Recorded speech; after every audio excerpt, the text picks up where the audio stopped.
the attention is the problem, right? Like, I know every story I write is going to blow up because a lot of my stories, at least, like every major story I do goes viral because I'm writing about huge personalities. I'm writing about people usually with millions of followers that are going to respond.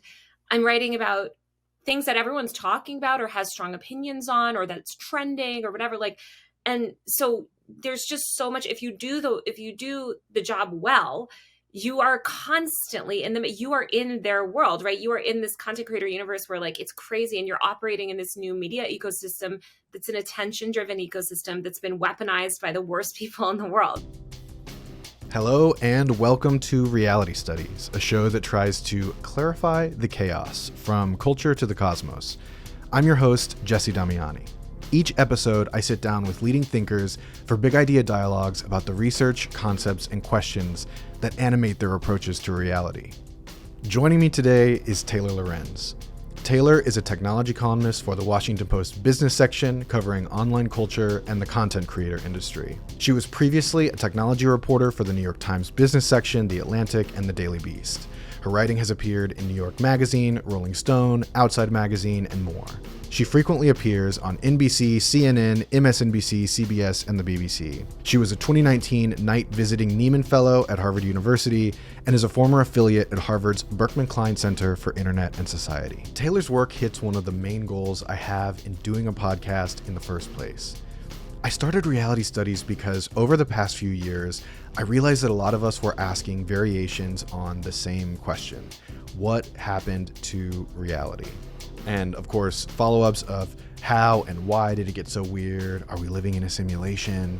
So I started researching these questions, and even if I wasn't going to be able to answer them, I wanted deeper context for them. I've written about some of the fruits of this research in the newsletter, but the podcast is a place to spotlight the folks who are doing the critical work of identifying cultural shifts and translating them for the rest of us. Taylor epitomizes this. For years, she's been finding the niche corners of the internet and tech culture that the rest of mainstream media isn't taking seriously or outright dismissing.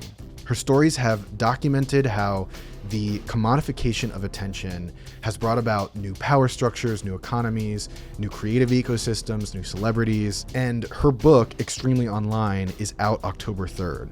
Like her reporting, it sidesteps the triumphant hero narratives of Silicon Valley giants and instead documents the people, moments, and events that weren't necessarily on everybody's radar at the time, but in retrospect were watersheds in the development of our lives online. This was a rich conversation that references some of the content in the book, her process as a writer and historian, and how covering creator culture has impacted her personally with some funny anecdotes mixed in. I hope you enjoy it. Taylor, thank you for being on the Reality Studies podcast. Thanks for having me. I'm really excited to talk about Extremely Online with you today. And the first thing that comes to mind with this book is sort of a structural question. It seems the history seems to unfold across a series of precedents that seem kind of obvious in hindsight, like the fact that YouTubers would need agents and security and sort of be treated like regular celebrities, but that wasn't necessarily clear early in the sort of trajectory of creator culture. So these were like social experiments that were occurring in real time. What have you learned about creator culture in mapping these precedent-setting moments? Yeah. Well, one thing I learned is that the media is always kind of wrong and behind. It's funny to go back and just like read, mainstream media news articles about the internet. And literally, I would say for the past 25 years, they have downplayed it and kind of like minimized it every step of the way. And not even just about creator culture, but sort of everything. And it was just interesting to reread it and just be like, God, like time and time again, they keep getting it wrong. They've never, or they sort of misread why something is compelling. And so that was just kind of interesting. Like I found actually that the most useful kind of coverage of that industry when I was doing my research was just not the mainstream media. It was more like blogs or some digital media and just kind of individual like people that kind of just wrote a lot about the times. I'm trying to think what else. I mean, it was just interesting also how the platforms themselves kind of like how the industry evolved. Like it used to be very platform specific. And then I write about this in the book, but after Vine died, like now you see this like era of these multi-platform creators. So it's just interesting how like one little event could have, ripple effects across the industry. Totally. Well, that was one thing that came up for me a lot is like, as somebody who like my first real sort of entry into social media was MySpace. And when I was reading this and sort of seeing the kind of different waves and the different ways that different companies either succeeded or didn't, is if you had this sense that like, were these events kind of preordained to happen the way that they did? Or were they the type of things that were just, kind of circumstantial, and we could have lived in a world where MySpace would have been, the sort of main player in the social media game? I think, so much of it's about timing. I think MySpace was so ahead of its time.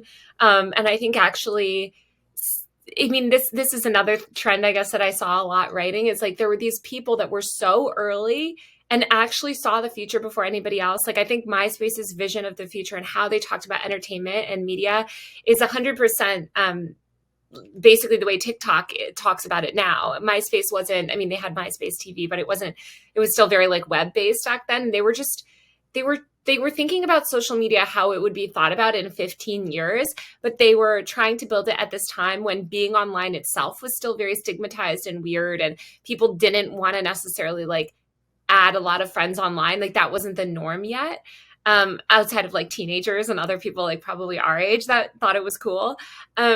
So, I think a lot of it really had to like the technology itself and the social norms had to change for the right products to take off. And so, I would say it's like 50% right place, right time, because there were a lot of people that I think probably would have been very successful if they'd actually just been a little bit later.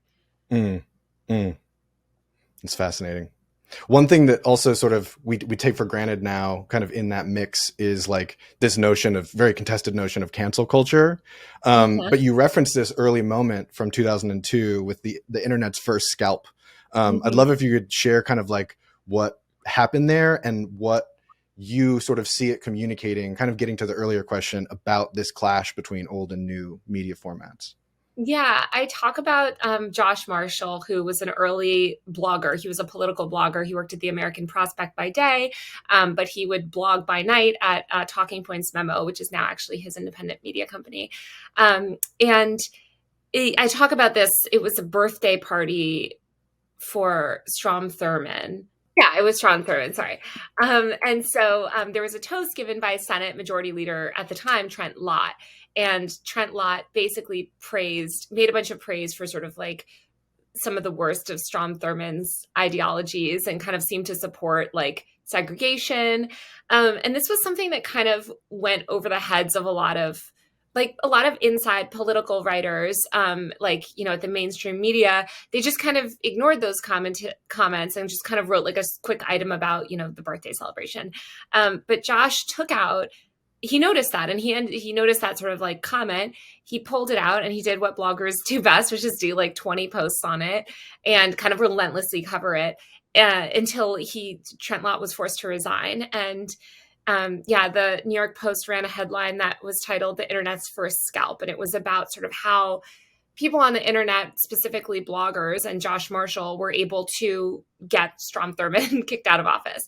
And there were so many examples of things like this, actually. I really just like that headline, so I used that example, and also because it affected our entire political landscape. But you saw these little moments time and time again of these sort of like insurgent power of people online to have real meaningful change and to kind of circumvent the mainstream media and like upend politics, fashion, sports, all of this stuff.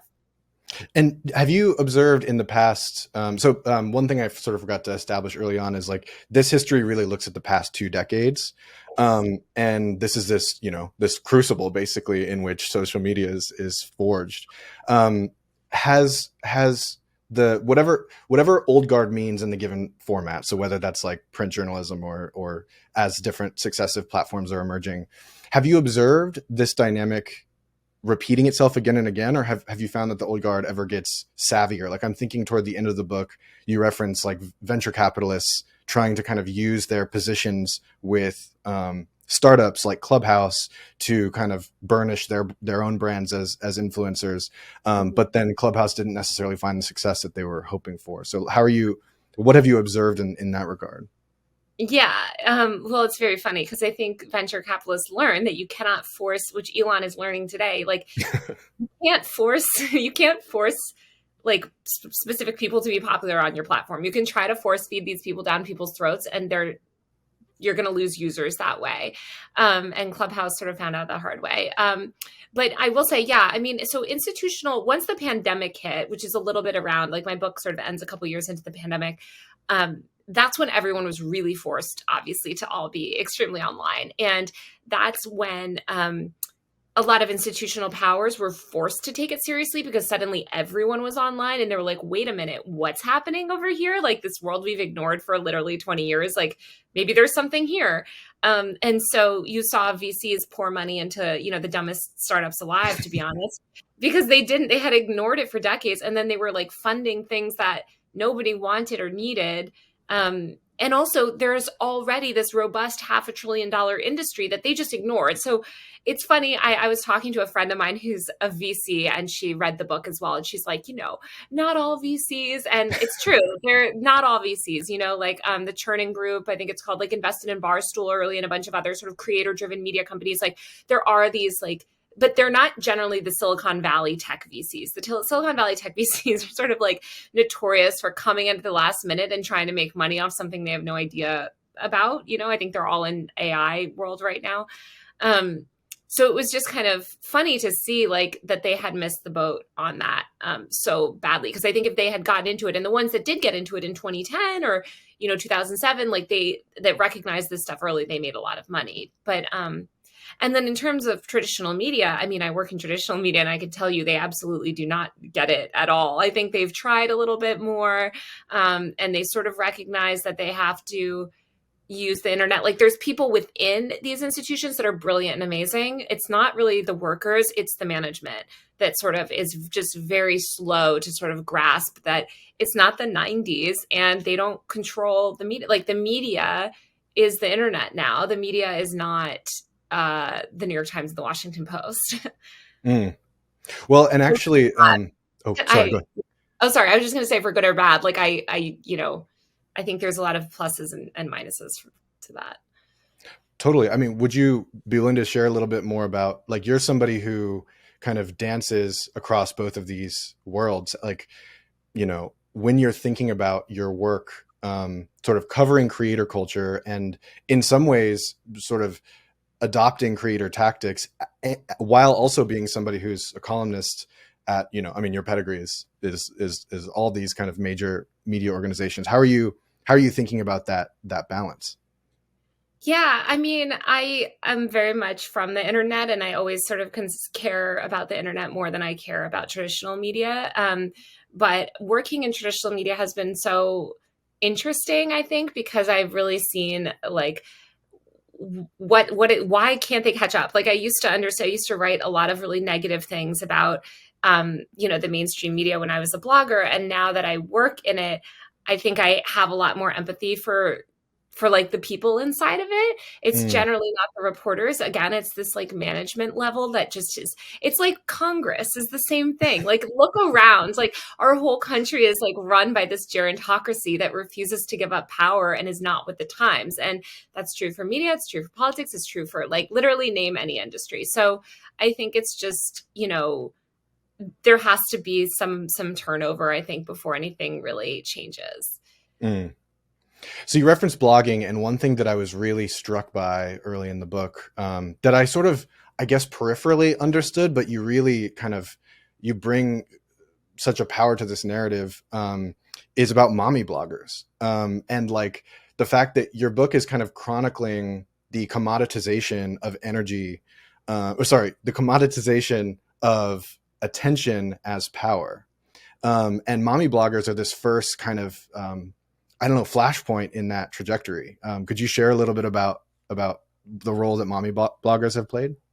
Yeah, I would say they were literal mothers to this whole industry. It's kind of crazy. I think a lot of people think of the creator industry as like YouTubers or beginning with YouTubers. And that's not true. It really began with bloggers, and specifically mommy bloggers, because mommy bloggers, which itself is this like very fraught term that some women came to embrace, a lot of other women felt was deeply misogynistic. They dealt with so much misogyny and hate for what they were doing. But as I mentioned, there were these other bloggers, especially in tech and politics, that were sort of getting lauded and able to get attention online, and people like Josh Marshall. And then you had moms, a lot of mothers, basically a whole generation of Gen X mothers that were shut out of the workplace and turned to blogging to express themselves. They ended up monetizing. They were sort of the first to like build a personal brand online and then monetize it. And they were just brutalized for it because people were just so angry that mothers would, one, make money online. Like it was like this notion of like motherhood was so sacred, and like, how could you monetize, your life as a mother? And then also just they were kind of like attacked as being like attention seekers, and like, well, why do you have to blog about your life? Why aren't you just happy at home? You should be cooking for your children, like, why are you on the internet? And a lot of things, the thing is, the internet was such a lifeline for these mothers because motherhood is incredibly isolating. And women's media at the time, traditional media, was deeply misogynist. Like I went back and read so much women's media from the 90s and aughts for this book, and it was just disgusting. It didn't talk about it's actually like bizarre. It reads stuff from 2005, like it reads like the 1950s. It's really weird. And that's because mommy bloggers were the ones that normalized things like postpartum depression and, not always loving your kids and, just having a hard time, struggling, coping with addiction, turning to wine, during playtime to make it through, hating your husband, like just all these taboo topics that had never really been expressed in traditional media. Mothers were able to go online and talk about and then make money supporting themselves, through that. So it was just really liberating and fascinating. Yeah. Yeah. And there seems to be this through, I mean, you reference these kind of standout's the wrong word, but the sort of highly visible misogynist moments, like thinking of like Julia Allison and some of these other women that you're referencing throughout the book, sort of is a parallel stream to women and femmes being people who often were the innovators of particular cultural and social practices. Can you talk a little bit more about that dynamic? Yeah. I mean, I think it's so crazy because this whole industry was completely built by women, and primarily women, and then secondarily like other people that were basically like marginalized, a lot of LGBTQ people of color, just like people that would have never ended up in mainstream media. And that's kind of who fostered this whole like blogging ecosystem, and then like really like use the internet very early to monetize. I don't get into it in my book either because it was so niche and separate from this main industry, but sex workers were also really early adopters of the internet and kind of online monetization. I talk about that later with OnlyFans, which I think was the first true creator driven like sex work platform. But yeah, it was just all women, and people were obviously livid at it because I think since the beginning, there's just been this deep misogyny against women and women's work and women's role in society. And I guess related, you also brought up, BIPOC creators, and you reference, obviously 2020 is this big year of reckoning around systemic oppression broadly, but it was also within the sort of creator sort of subsection, a moment of reckoning around people of color being exploited and extracted from sort of in social media platforms. Could you A, describe that a little bit for listeners? And then B, I'm curious what you've observed, it's been 3 years now, what movement or not that you've seen on that front? Yeah. So, I mean, sort of throughout the 2010s, well, the aughts and 2010s, right, you had a lot of viral moments coming from like people of color. Like I talk about Tay Zonday, Adam Boehner in my book, who wrote the Chocolate Rain song. And there's Peaches Monroe, who created the phrase on fleek, like so many vines specifically. There was just a lot of obviously like sort of culture created and from those communities. And then in 2020, obviously there was this big reckoning, and people started to talk about credit and sort of ownership. And I talk about Jalea Harmon, who made the Renegade Dance, who was a story that I wrote about this 14-year-old that made sort of one of the biggest dances on the internet and also never got, she didn't get credit until we wrote the story for the New York Times, basically.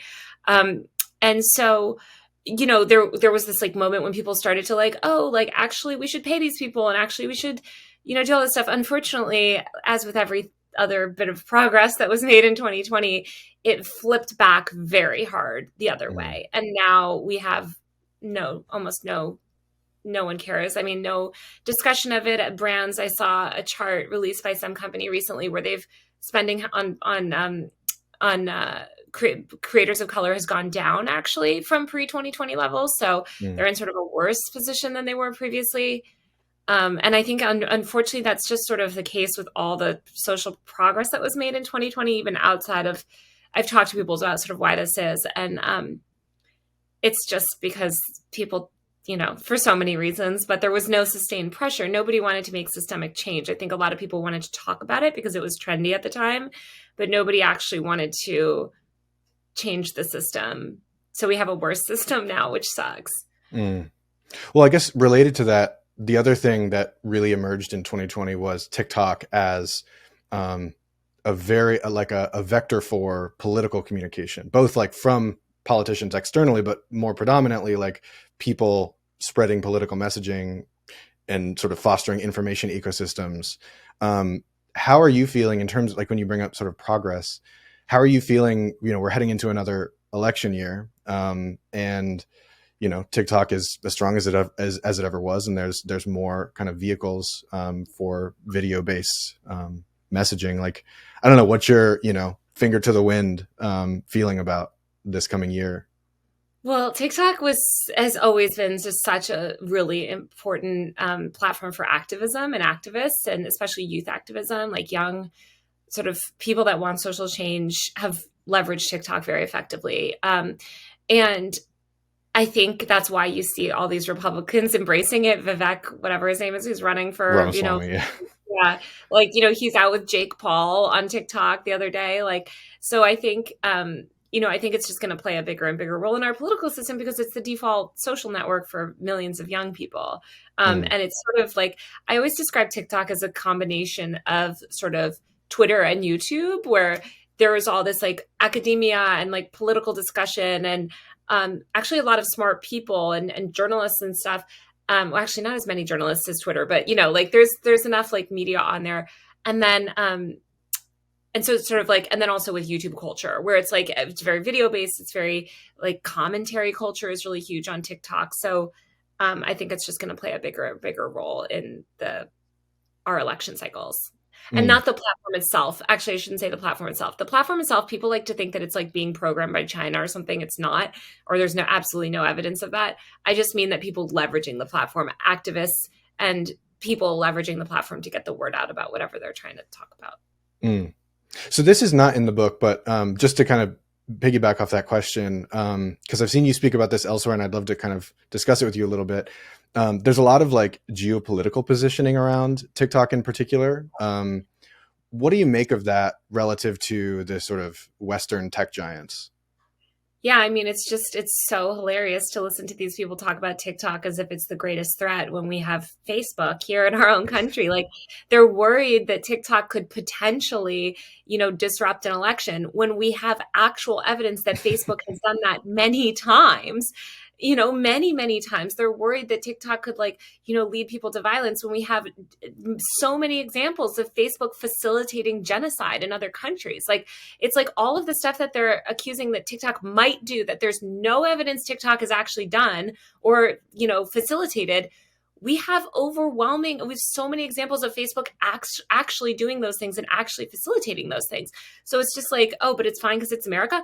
Also, by the way, the whole data privacy thing is such a farce. If they cared about data privacy, they would pass comprehensive data privacy reform. But if you shut down TikTok tomorrow, one, there's still so many other Chinese apps and gaming, which is the bigger form of entertainment than anything else, is like half owned by Chinese companies. So I can't even get into that. But like, also, people could just China could buy our data from a third-party Facebook vendor. Like, we have no data privacy. So if you're actually caring about data privacy to the extent that you want to shut down an app, make such an unprecedented, decision, then you should actually pass a lot more comprehensive data privacy reform before anything like that ever even happens, But of course, they don't want to do that. They just want to make a political boogeyman. And it is this place for young progressive activism. And so that's why you see the Republicans and the right-wing sort of parties want to shut it down, because it is a place where young people it's a place where young people congregate and push a lot of progressive ideology. You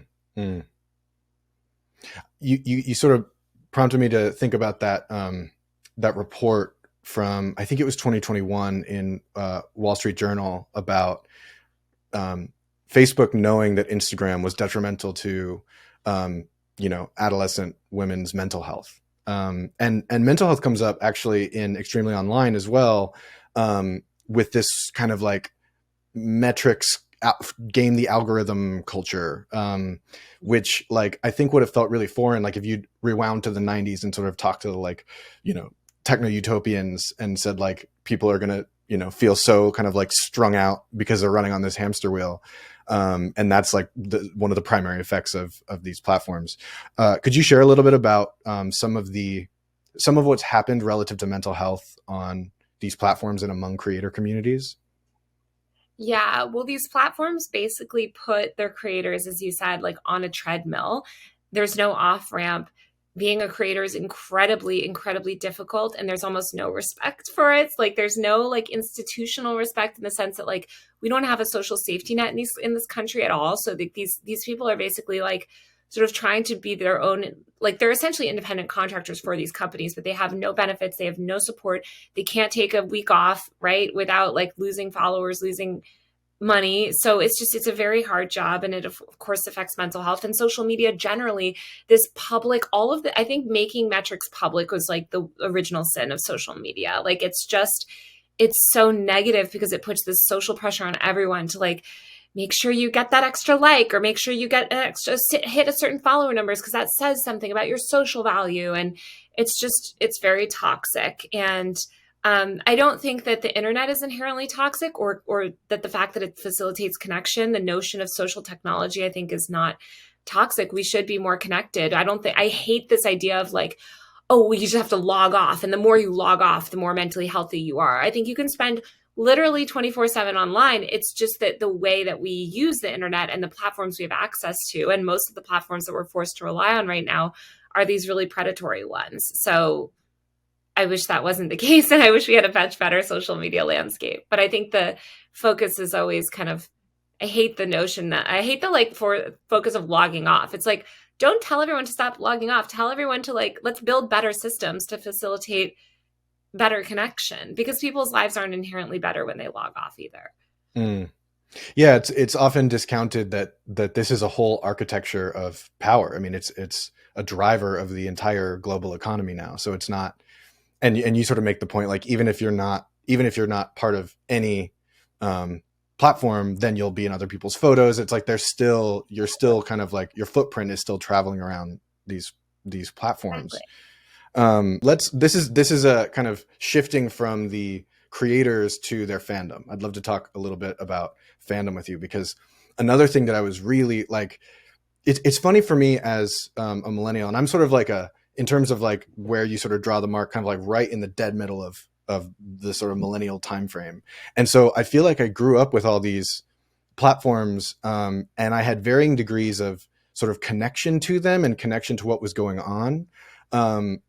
And so I sort of saw this stuff happening in the background, but it was kind of like just part of my everyday life. And one service that I think this book provides is it really like contextualizes it and gives you this 20-year history with the kind of like flashpoint moments to really engage with. And one sort of thread that I saw evolving throughout is this idea of fandom.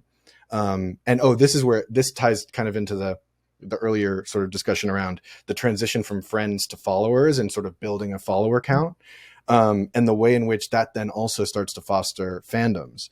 Can you describe a little bit of how you've seen fandom evolve, and maybe some moments like some of these tours, like the digitours that occurred, that rendered visible how different creator culture was, or rather how much more social capital being a creator had than people originally realized. Yeah. Well, one of the first sort of things that people started to notice, I think, once creators were building these fandoms online, but they were very segregated to the internet, right? Like people could sort of write it off, that people that didn't spend time online didn't have visibility into those fandoms because they weren't spending time online. So they didn't see it. So once things sort of started to really manifest in the real world was when people started to like notice. I mean, I talk about this like early Vine meetup that a bunch of Vine creators had in Central Park, and that being kind of a moment. I talk because it used to be like creators meeting up with each other. There was things like the 777 meetup. It was July 7th, 2007 in Washington Square Park. A bunch of YouTubers met up. But at that time, like I would say 2010 and earlier, it was more about like YouTubers meeting up with each other. Even the first VidCon was like still very much like YouTubers meeting up with each other. But I would say that actually the first VidCon was also this like turning point because there were fans. But it was very early fandom, and like they had full access to the creators. There wasn't this strong delineation between who was a creator and who was a fan. And so it really wasn't until kind of like, I would say like maybe the second half of the early 2010s, like 2013, 2014, 2015, when you started to see these real fandoms emerge. That's when you saw tours. So you had content creators were going on mall tours. Companies like Buca de Beppo even had like a content creator tour. That was my favorite example because I found all their like signage for it, and it was so funny. It was like, hey, look, we have like internet stars at Buca de Beppo. Come to Buca de Beppo. Like, what? But they were trying to capitalize on this like youth fandom. Obviously, MagCon. If you guys haven't watched Chasing Cameron on Netflix, it's such a time capsule. It's a documentary about MagCon from like 2015 or 2016. And MagCon was one of the original influencer tours. MagCon stands for meet and greet. And so, yeah, you started to see like fandom manifest IRL. And then now I think all the platforms are so big and everyone is online that it's very clear who has like you see the fandom is just, it's become more pervasive and recognized. It used to be like, oh, those are just like internet fans. And now it's like, oh, it's all the same. Are you observing anything? Like I remember when Be Real was having its moment in the sun, there was a lot of talk around the kind of like it was somehow not playing into some of these sort of more complicated threads of social media. I guess one, what's your sort of thoughts on that? And then two, do you see any other glimmers that social media is shifting toward less rankings or sort of gamified examples, or is it really just doubling down in that direction? I would say mostly it's doubling down, but yeah, there's a lot of like small viral apps that I think they haven't proven to have staying power, but they sort of tap into something. Be Real is an example of it. I think people obviously like, I think this era, I mean, the reason I end the book like where I do, which is sort of in 2022-ish, it's like, I do think that was sort of like the end of a certain chapter of social media. And as the pandemic has pushed sort of everyone online, especially in 2020, like, I think like there's a level of exhaustion. I think people today are starting to value privacy more. And, we've gone so far where like we are in this like mass surveillance culture where like everyone just like records everyone else if they like, oh, I see something crazy, I'm going to record it because that could be a viral moment online, because we all understand that that's like a commodity now. But I think that's why you see people actually wanting to use these smaller platforms like Be Real, where it's more contained, or like group chat or Discord, or like places where you're not default sharing publicly. Like you're not default sharing everything sort of publicly and permanently. Because I just think like that era of social media is a little bit over. It's not really novel to like have every thought be public. I think certain people, if you want to reach everyone, like you can post on these platforms, but it's more about reaching like who you want to. Even TikTok is more about reaching who you want to than than Instagram or Twitter, right? Like, or YouTube, because the algorithm segments you and you trust that it will like deliver your content to the relevant audience. Mm, Whereas all these other platforms, you're like posting publicly and you have to build your own subscribers, and it's a lot of burden on the user. mm. Do you see any of this correlating with, I mean, like there's even this book that just came out that's sort of breaking out the kind of different qualities of generations going back to the silent generation. Do you see part of like where you chose to draw this line around 2022-ish correlating it all to Gen Z sort of officially being like of age and the kind of like it generation, or are those two things sort of incidental to each other? I think 2017 was the moment that Gen Z became sort of the it generation. I wrote a piece that year actually about Gen Z consultants and how consulting for Gen Z stuff was taking off. That's when brands really started to flip and target Gen Z. So I think we're actually more in the middle of Gen Z sort of culture. I think it's more just like average people have all gotten very online. Like, I think the pandemic accelerated a lot of change that was happening, but now we're there already, where like everyone has an online footprint, everyone's online. It's not just like the kids, it's like it's affecting politics, sports, fashion, entertainment. Like every single aspect of our culture is so shaped and driven by the internet now. And so that's kind of, I wanted to end it like there because I felt like we had reached that point. It was less about kind of like a specific generation maturing. I did see some marketing report about Gen Alpha recently, and I was like, Mm. are we even thinking about that already? Like there's so many generations. But it is interesting. I will say, like, one other thing that I thought was sort of notable or like kind of changed my own perception is I think as a millennial, I'm with you. I'm like kind of smack dab, like true millennial. Like I had always thought that like millennials were the first generation to like really leverage the internet and like grow up on social media, which is sort of true. But actually, like all those early bloggers were Gen X, and like those mommy bloggers were Gen X. And there's a lot of Gen Xers. I mean, even like Keemstar or like Ethan Klein at H3H3, like these big YouTubers, like a lot of them are a little bit older than we think. And I think the internet is thought of as this thing that's like driven by young people. I mean, Jeffree Star is Gen X. Like there's so many like Gen Xers actually that have shaped the internet. And I think they like kind of actually deserve more credit. I know they're always like, people say that they're always an overlooked generation. And I think their contribution to the internet has been overlooked. And I know they're cringy online sometimes, but they really did a lot. Well, I mean, and this is like kind of the classic thing. My partner's son is a Gen Alpha, and there's definitely a sense that like, no matter how cool I would ever want to try to be on the internet, that I'm always going to be cringe. So I think there's this kind of like, generational kind of like you sort of reject the whatever the previous, and I wonder how long that lasts too, because kind of as you're describing, Gen X kind of like bust down the walls.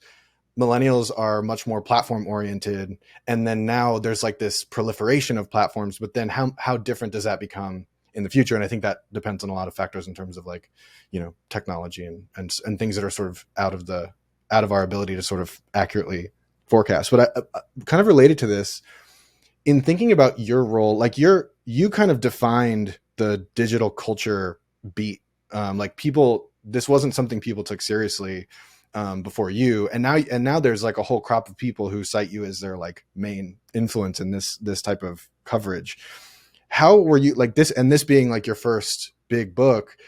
Can you talk me through a little bit of the, I don't know, creative process and the sort of decision-making process of in picking what pieces of this puzzle to highlight? Also, because in some ways, like there's inevitably holes because there were so few people even covering it in the first place. So even going back to do the historical work, I assume was pretty complicated. Yeah, it was really hard because I mean, so much. From 2009 on, that's when I was writing, and that's when I was covering things, and I lived through this, and I like it was very. I have sources. It was very easy. What was very hard was the aughts. I would say shout out to Todd Spangler at Variety. Like Todd, I don't know that I could have written this book without Todd's writing. He deserves more credit. I should have given him acknowledgement. I gave it to a lot of women, but like there were these like writers. Josh Constein at TechCrunch was another one that like they ended up covering a lot of this stuff really early and really well on digital media sites generally. But it was, the aughts were what was really hard. I had to go back and just interview so many people. I interviewed like hundreds of people for the book, but there was a lot of like, I guess, which I've learned now is called link rot, which is like actually happened to me. My first bylines are not even on the internet anymore because the websites I wrote for were like bought and defunct or pivoted or whatever. So it was hard to find. I also could have never written this book without the Internet Archive. Like the Internet Archive is such an important. It's so funny because Elon Musk was saying that my family owned it or something a while ago, and the founder was like, "We don't know her and we don't claim her. Like we are not like Taylor does not like." But they deserve all the money in the world because I think the work that they're due to preserve websites and old pieces of media is just really important because I was relying on that heavily. Like the original Socialite, I opened with this story about this blog called Socialite Rank. Like if that wasn't completely preserved on the Internet Archive, we would not have a historical record of it, really. We would have like maybe a New York Magazine article that was written after the fact that was sort of a short piece that didn't cover everything, so it's just so important to have that like source material.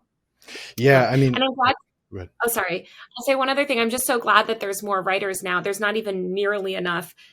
I mean, there's more reporters covering just Facebook as a company than there are internet culture reporters. And I think that says so much about how we view tech reporting. And it's just, I wish that we had like 50 more reporters on this beat. Why do you think there's resistance? It seems like when I look at your work and when I look at Kat's work, Katie's work, like these are, I'm assuming, highly trafficked stories. Like it's not as if these are not sort of proving themselves out in the metrics. What do you think the resistance is in terms of staffing appropriately to cover these it's what comes with it. It's what comes with it. They can't handle, it's the attention, the attention is the problem, right? Like I know every story I write is going to blow up because a lot of my stories, at least like every major story I do goes viral because I'm writing about huge personalities. I'm writing about people usually with millions of followers that are going to respond.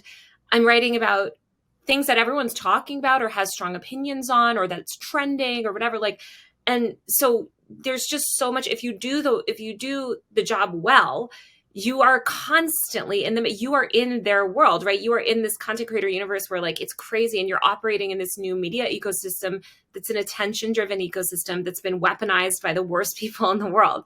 So you as a media company need to stand by your reporters. This is why the New York Times, no offense, doesn't do internet culture reporting well, because they're not willing to go into those spaces and truly cover them.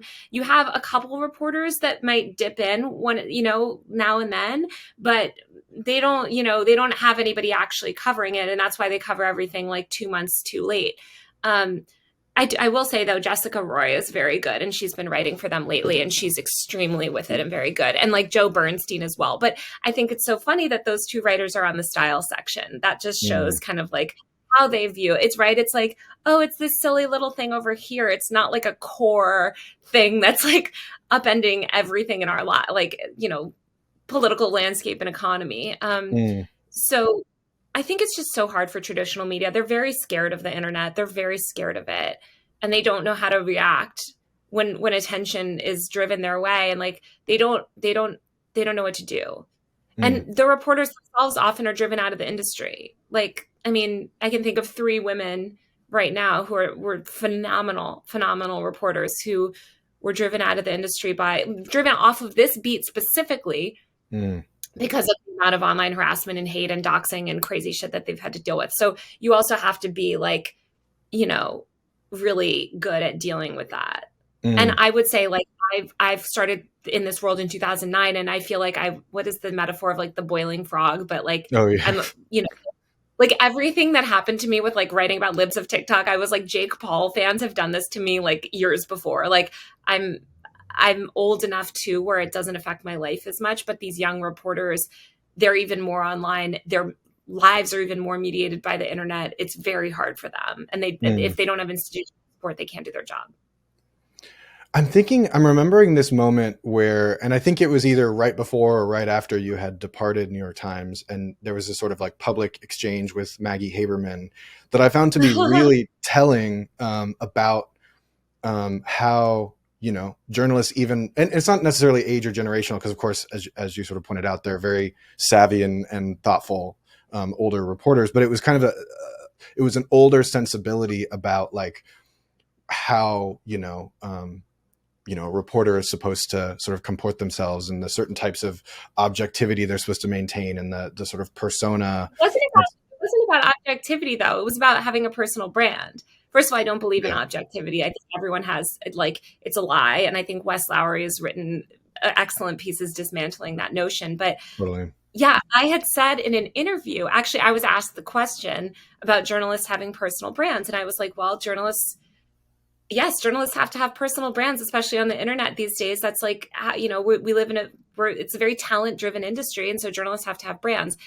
And Maggie, who had, of course, 1.7 million followers and her whole, like, I would say almost no one is more of a personal brand, especially during the Trump administration, than her, came after me for it and said that, yeah, basically, like, I was an attention seeker and all this negative stuff. And I just thought that was hilarious because look in the mirror, like, what are you talking about? Like, you are a perfect example of this. You have 1.7 million Twitter followers. Don't talk to me about personal brands, like you. But I think, as you said, it's this old school notion. She didn't have to build her personal brand. She didn't have to do any of that because she relied on the platform of the institution. Now, institutions don't have power. And if you want to survive in this landscape where we're all getting laid off 24/7, which any millennial that worked in digital media or any Gen Z person can relate to, you do actually have to have a brand on the internet. And I don't think that that's necessarily a great thing, because I think there's a lot of amazing reporters that don't sort of like want to cultivate it like necessarily. But I would say even then, I talked to a friend who's actually still at the New York Times, phenomenal investigative reporter. And he's like, yeah, even I have to have a personal brand. That doesn't mean that I'm on TikTok, but I'm like known as this like investigator. And I have to be really careful to like cultivate this like personality around that and like cultivate my image around it. And like, you have to do that just to operate. This is a media. Media has always been this way. It's like, look at Anderson Cooper, look at Barbara Walters, look at like any big journalist, Woodward and Bernstein, right? Like, it's a talent business. So yes, unfortunately, we have to have brands, and we all have to have brands, by the way. It's like, anyway, not to go on a rant, but like, that was so funny when she was quote tweeting me. I was just like, what the heck? Yeah, I was very surprised to see that as well. And how do you, just building on that, like, do you have a sort of heuristic or sort of a set of boundaries in your mind for like how a reporter can not maintain objectivity, but maintain a certain degree of reliability, authenticity with audience, that they are attempting to cover something in a fair and balanced way, but not in the weaponized fair and balanced way, while also, because like take financial writing, you just disclose what you have positions in, and that kind of covers your bases. Yes. But with having a personal brand that's more rooted in a particular culture, what's happening that I think is anathema to, actually Maggie, or like political writers, actually, I think are the most maybe amenable to this type, because all the sort of questions of access journalism. But what's happening with digital culture is like, you're both covering digital culture, but also enmeshed in it. So I guess I'm wondering, in terms of having a brand that sort of participates in creator culture while also being respected as somebody covering it, are there any kind of guardrails you keep in mind? That's always been true for any culture reporter, right? Like, it's like, of course, culture reporters that wrote about music and film or whatever, or just culture in general, we live in culture. All of us do. You can't opt out of culture. And by the way, same with politics. Like, these political reporters like to think that like, oh, I'm objective, or I don't vote because I'm a political reporter or something. It's like, what are you talking about? We all live in a political world. Like, this is just the world that we all live in. I think the most important thing is to be fair and to be accurate and to be truthful. And, that's the most important thing. So sometimes I'm writing about somebody that maybe I don't personally love, but I'm accurate and truthful and fair. And I think it's better for me to be open and be like, look, yeah, I'm not personally a fan of this YouTuber or something maybe, but I'm reporting on them fairly. And, everything that's reported is truthful and accurate. Just the way that a music writer, of course, the music writer, they're not going to not listen to music and abstain from music because they have to be objective. Like, they're going to like certain artists better than others, and that might shape sort of what they choose to cover. Like, they might want to cover a band that they really like that maybe wouldn't normally get covered or something. But it's their job to report on the industry, whether or not they like Taylor Swift, right? Like, they're going to have to report on her tour being a huge success. I think it's just when people try to, like, I mean, this is what I think Wes Lowery is just so good at. Like, he wrote this excellent piece that I just like, he's so more articulate than I am on it, but it's like this false idea of objectivity, where objectivity is really it is actually just one ideology and sort of set of opinions that sort of a lot of old white rich men hold. And it's like, that's considered the objective opinion, right? It's obviously a farce. And the most important thing is to be truthful. I'm such an open book. If somebody asks me my opinion on something, I'll happily tell my opinion, but I don't let that opinion affect my work, because I'm always doing like the most, I let it affect, we all decide sort of what to cover based off things we're interested in, of course, or accountability things that we're focused on. But oh my gosh, sorry, my thing's going off. But it's just, it's so silly, all those conversations, because like, this has always been the case. And by the way, newspapers make political decisions all the time. Like, if you choose to do any kind of investigative journalism is inherently political, like if you're investigating gun violence deaths and putting together this big picture around gun violence, like that says you have a specific outcome that you want, right? So I think we should just be more transparent about it, because what readers don't trust is when you try and say that, oh no, I'm a completely neutral person. It's like, well, no one is. We all live in the world. You referenced, rich white men and bias, which means that, of course, and also, Isaacson's biography, as everybody's talking about, the sort of elephant in the room of media discourse is Elon Musk for the foreseeable future. Do you have any thoughts about where that is all heading? Yeah. I mean, I will say I'm definitely was reading all the excerpts that I could, because I cover Elon sometimes, and I wanted to know what he'd found. I mean, I wanted to write my book because my reporting always focuses not on those people. Like, I wanted to write a book that was about the other side of tech, because I think so much of how we've understood the rise of social media is through these corporate narratives that center these men. Like, I mean, the social network, right? Like, that's sort of the defining like way that people understand the rise of social media, is through these narratives that just center Silicon Valley boy geniuses and powerful men. And every single tech book has to be like a company book. It's like, we have like 10 WeWork books, or we have the YouTube book and the Instagram book, which I love, by the way. It's literally Sarah Fryer's No Filters right behind me. It's extremely good. But I think we need alternatives to that too. I think we need books that zoom out and tell the user side, and look at these creators, and like look at the industry around it and how it's been shaped, because social platforms are very unique. They have a very symbiotic relationship with the user base. It's not like these tech geniuses just built these products and then everyone uses them how they want. In fact, quite the opposite. Usually the tech people had no idea what was going on, and sort of like a lot of them succeeded despite themselves. So for me, I didn't want to write another tech book that was just about some, powerful man, or some man that fell from grace like SBF or whatever. Like, I wanted to write about these other people who have been basically written out of history, and tell the story of social media through like a cultural lens, not just through these tech Silicon Valley narratives. I really appreciate that. And it makes for a much more surprising and enriching reading experience. I have a few like recurring questions. So I want to, they're sort of like lightning round style questions. You've answered them to a certain extent earlier, so feel free to repeat yourself. But what's one thing you wish people paid more attention to? Oh God. I mean, misogyny on the internet. I'm going to say it, because that was such a through line in reporting this book, was all these incredible women that have been driven off the internet by hate. And it made me sad. What's one resource you would recommend for making better sense of reality? Oh, really good question. I mean, TikTok, I think people that don't use TikTok should spend time on it, because it is a real window into sort of culture today. And it's such a defining, important platform. I think people should check it out. And what's one moment where your sense of reality was disrupted? Yeah, sense of reality is disrupted. I mean, I guess when COVID hit, I was like, what is happening? So yeah, I actually had a lot of beliefs about like human nature and all this stuff before COVID that I now have completely changed my mind on. I used to think people were inherently good, and I don't think that anymore. I think Oh, people are interesting. inherently evil. Interesting. Yeah. And you just feel like because of what was sort of put on display when the pandemic came down.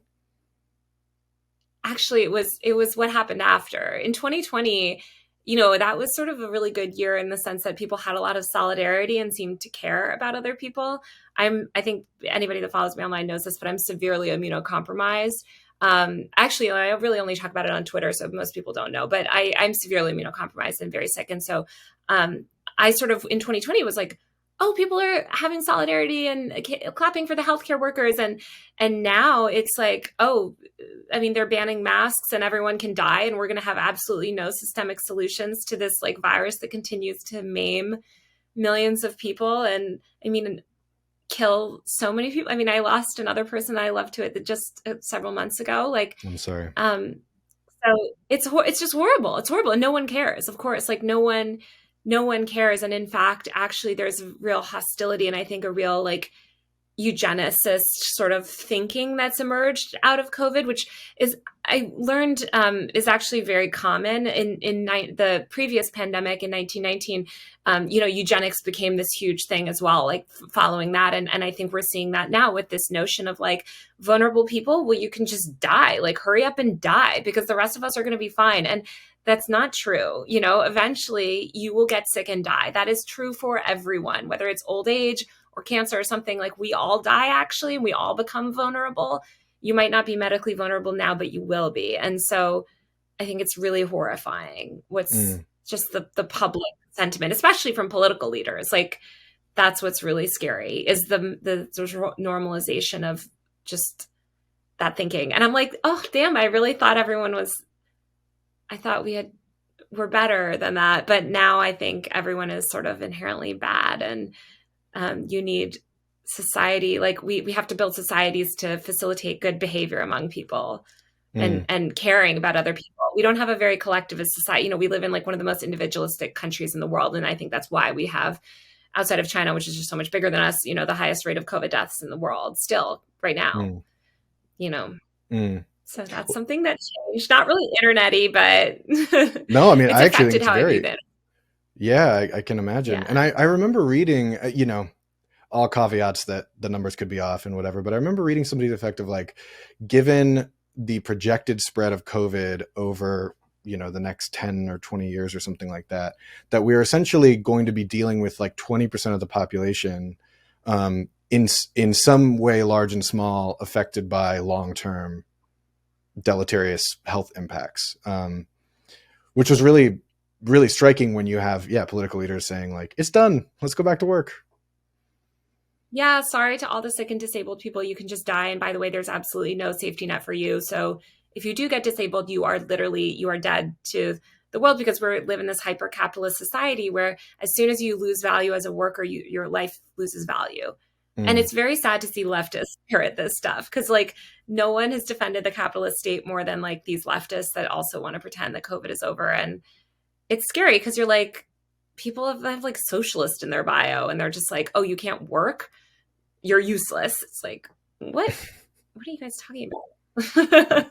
So it makes me very sad, but it's also been interesting, like to kind of, it's one of the few things that I would have thought that nothing could get me to change my mind about that previously. But now, my mind has totally changed. So.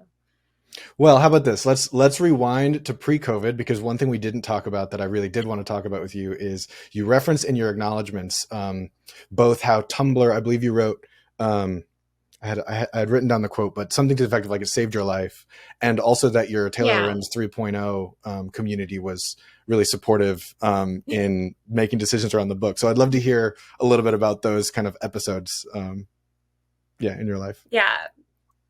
I do think Tumblr saved my life because I was so depressed before Tumblr. So I got on Tumblr in 2009. and I wasn't really on the internet before. I actually didn't have MySpace. I had Facebook in college, obviously like every other person, but like I wasn't really online until Tumblr. And I think just Tumblr, completely opened my world and got me everything in life. So I love Tumblr. And I have a bunch of accounts online that are just for fun, including my like funny meme account. And I've always had accounts like that.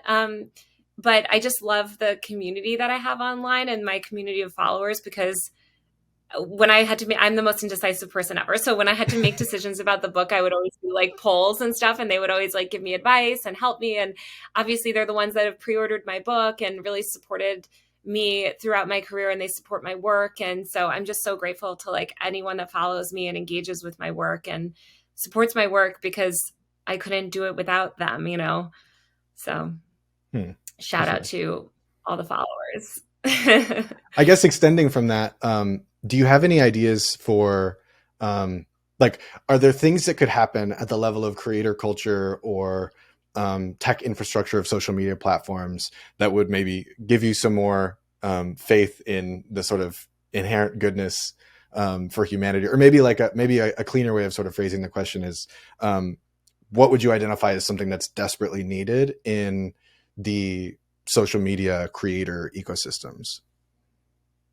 Yeah, well, I think because people are so inherently evil and bad that we really need technology to bring out the best in us, right? And we need technology that brings us together and helps us create community in really, powerful and meaningful ways, and can help facilitate true connection between people and true understanding and empathy. And I think right now we have platforms that sort of strip empathy, right? We have platforms that sow division and actually feed into sort of the worst of human nature. And so, I mean, that's just my hope, is that we build new, less profit-driven social technology that can help connect us and help build bonds. I think the internet's power is as like a connector of people. That is like the whole point of the internet, is to connect people. And so I think we need to build more platforms that actually do that. And, I don't know what that looks like, but it definitely does not look like Facebook and Twitter and Instagram, So, Definitely. Yeah. All right. Well, the book, I've got Extremely Online here, but you also have the official copies on your shelf. It's out October 3rd. You have the What's that? Yes, you have the rare collector's edition before I changed the cover to gold. It's out on pre-order now. So please pre-order. Pre-orders are like the only thing that matters for books, but you can get it officially in bookstores October 3rd. Amazing. And where can people find you and information about the book in the meantime? Yeah, on Instagram, I'm just at Taylor Lorenz on Instagram. I'm also on TikTok, and I'm on YouTube now at Taylor Lorenz. So the only platform I don't use anymore for news and tech stuff is Twitter. So everywhere else you can follow me. I'm on Threads. We'll see if that goes anywhere, and Blue Sky and all those other. Amazing. Well, Taylor, thank you so much for being here. It's been a super illuminating conversation, and I really appreciate your book. Thank you so much for having me. This was so fun. This podcast is edited and produced by me, Jesse Damiani. Music is by Eaters. Sound effects by Eric Matyas at soundimage.org. For more information, please visit realitystudies.co. And if you appreciate the work I'm doing, please consider liking, subscribing, and sharing it. Until next time.